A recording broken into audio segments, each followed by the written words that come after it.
네, 우리가 어렸을 때 한두 번씩 읽어보았음직한 돈키호테를 준비해 보았습니다. 돈키호테 하면 기괴하고 우스꽝스러운 행동들로 우리를 즐겁게 해주었던 그런 이미지를 떠올려 볼 수 있겠죠? 두껍죠? 상당히 두꺼운 책이에요. 비룡소에서 나온 미겔 데 세르반테스의 원작이라고 1600년대 스페인의 작품이고 21세기를 살아가는 우리가 이 책을 통해서 알아차릴 수 있는 재미들에는 뭐가 있을까요?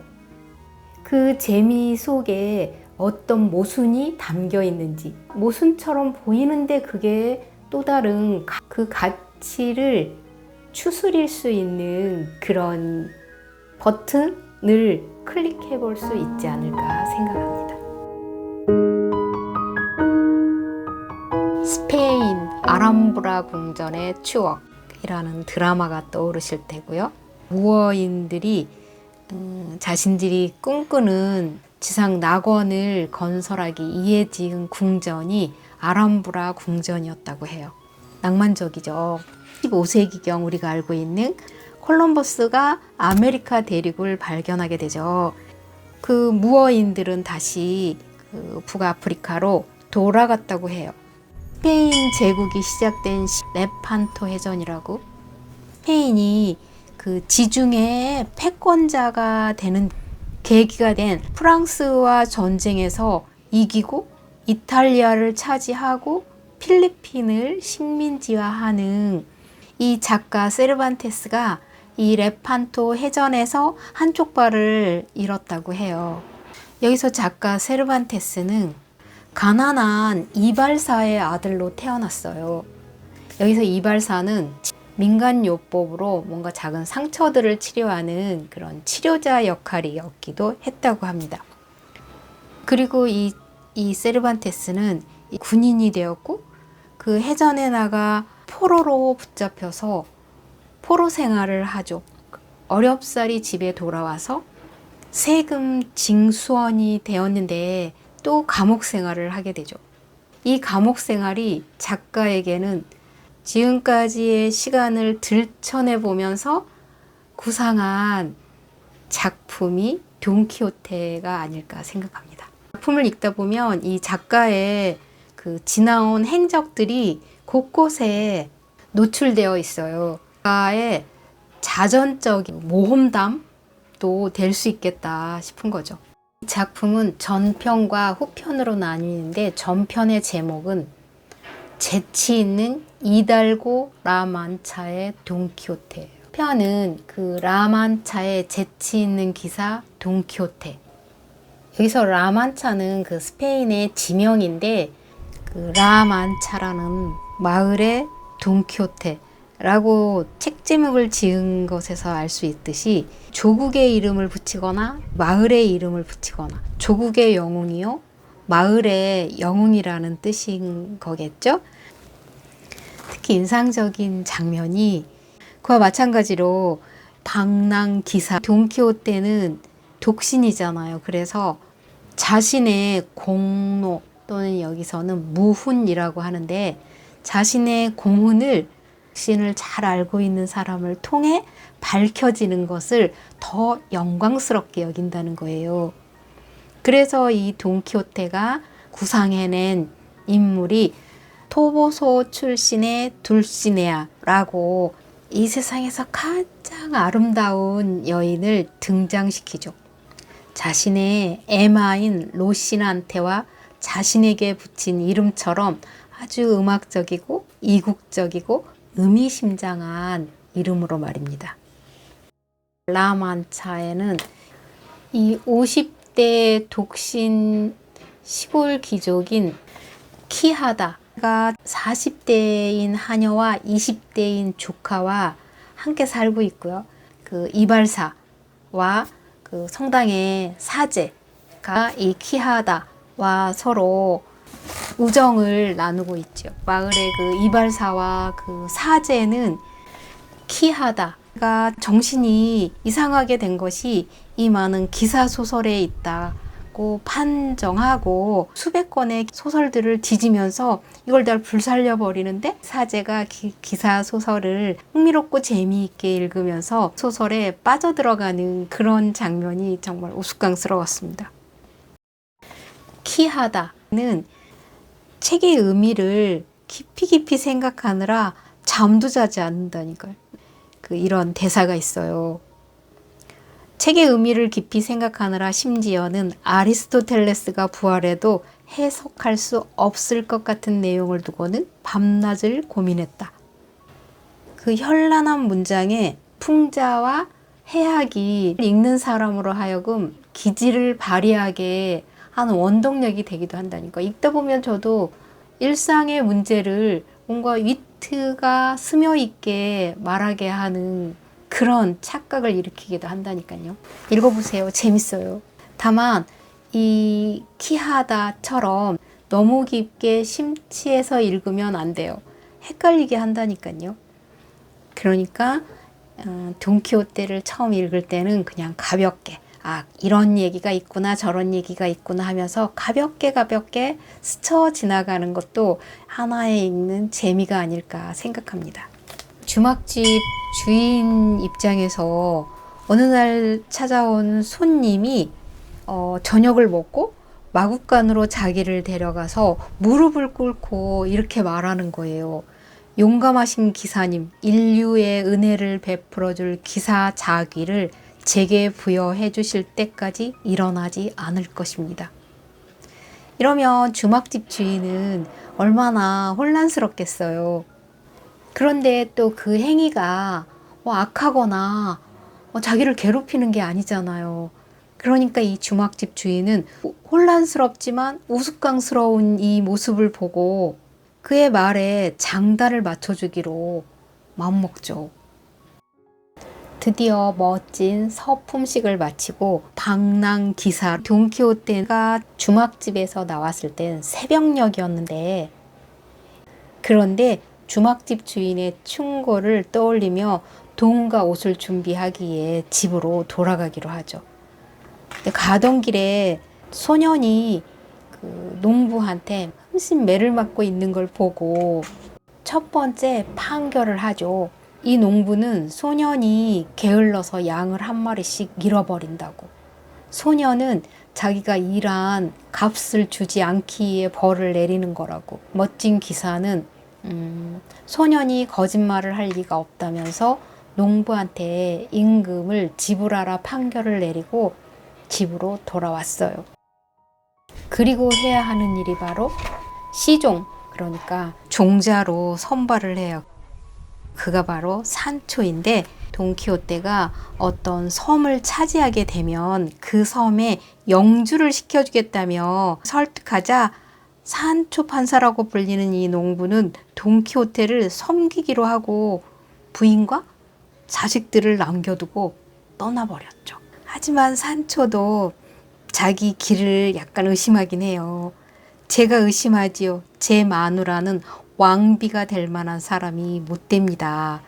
백작 부인 정도가 더 나을 것 같습니다. 이때 방랑기사 돈키호테가 중요한 말을 하죠. 산초야, 욕심을 너무 억누르지는 마라. 영주보다 더 낮은 직책을 맡게 되는 것에 순응하지도 말고. 우리에게 하는 말이겠죠? 산초는 이제 눈이 멀겠죠? 왕국의 영주가 될 테니까요. 방랑기사 돈키호테가 미를 찢는 방앗간에 세워 풍차에게 달려드는데, 이때 산초는 거인이 아니라 풍차라고 아무리 말려도 소용이 없었습니다. 어마어마하게 큰 거인의 무리가 있구나, 적들의 목숨을 끊어버릴 때까지 전투를 벌일 것이다. 그리고 장렬하게 넘어지는데, 대결에서 진 것을 늠름한 자신의 애마인 로신한테 탓으로 돌리죠. 가장 흥미로운 사건으로 뽑은 장면은 미코미코나라는 공주를 구하는 장면이에요. 방랑기사 돈키호테가 점점 기사가 된단 말입니다. 의식 속에서. 그래서 자신의 무훈을 사랑하는 여인인 둘시네아한테 편지로 알리기 위해 산초를 보내요. 산초가 길에서 의미 있는 두 사람을, 이발사와 사제를 만나요. 이발사와 사제는 모험을 떠난 돈키호테가 너무나 걱정스러워서 모험의 세계에서 꺼내기 위해 길을 찾아 나섰던 참이었던 거죠. 두 사람은 너무 깜짝 놀라죠. 아니, 산초가 광기를 부리고 있는 거예요. 고민을 하고 있을 때 그 멋진 청년을 하나 만났는데, 이 카르데니오는 그 루신다, 서로 결혼을 하기로 하였는데, 스페인의 페르난도 공작 아들이 이 루신다라는 여인과 결혼을 하겠다는 거예요. 루신다는 편지를 보내요. 카르데니오에게 구원을 요청하는데, 카르데니오가 이건 어떻게 할 방법이 없단 말입니다. 한숨을 쉬고 있는데 어린 소년의 신음소리가 들리는 거예요. 도르테아라는 여인이 소년으로 위장을 하여 숲속에 숨어 있었던 거예요.